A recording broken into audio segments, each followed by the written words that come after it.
And here is the Writer's Almanac for Thursday, the 13th of February, 2020.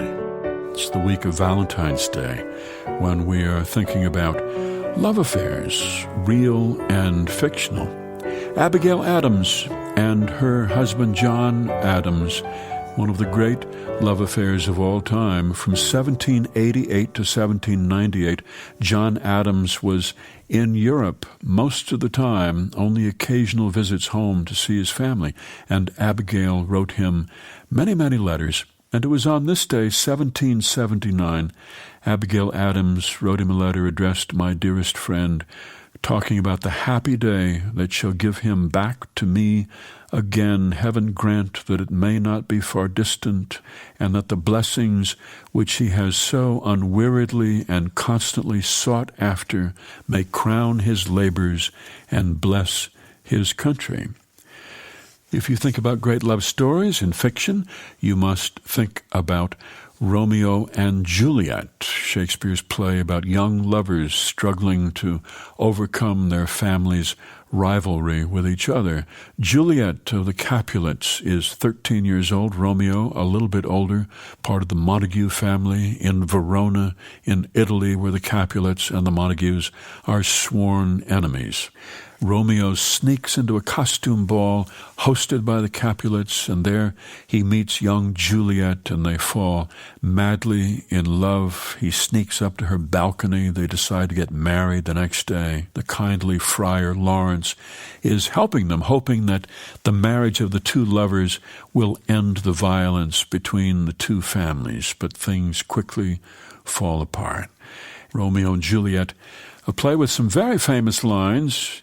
What light through yonder window breaks? It is the east, and Juliet is the sun. The line, parting is such sweet sorrow, comes from Romeo and Juliet. Another great love story in fiction, D.H. Lawrence's Lady Chatterley's Lover. The story of Connie Chatterley, 23-year-old woman. She's just married, an aristocrat. She's become a lady. They're married for just a month when he leaves to fight in World War I, comes back paralyzed from the waist down. He's impotent in a wheelchair. And Lady Chatterley meets the gamekeeper, Oliver Mellors, falls in love with him. He's a very handsome man. She admires his simple life in the woods, and they begin a passionate affair, and then she becomes pregnant with his child.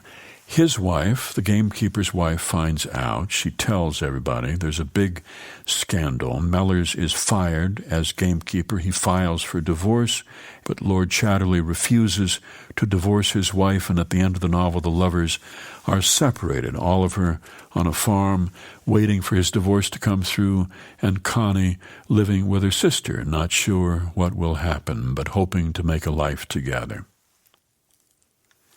Here's a poem for today by Alan Horowitz entitled My Old Man.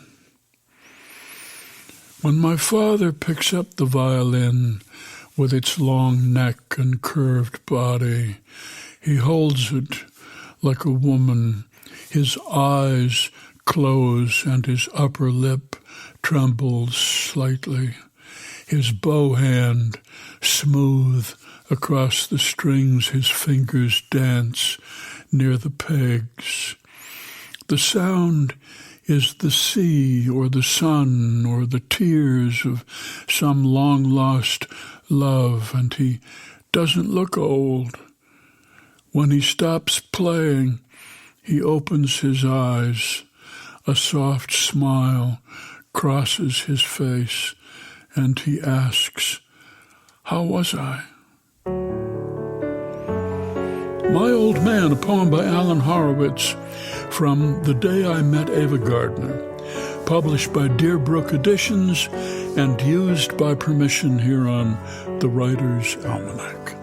Funded by donations from listeners like you, now available on PRX for distribution by your local radio station. Be well, do good work, and keep in touch.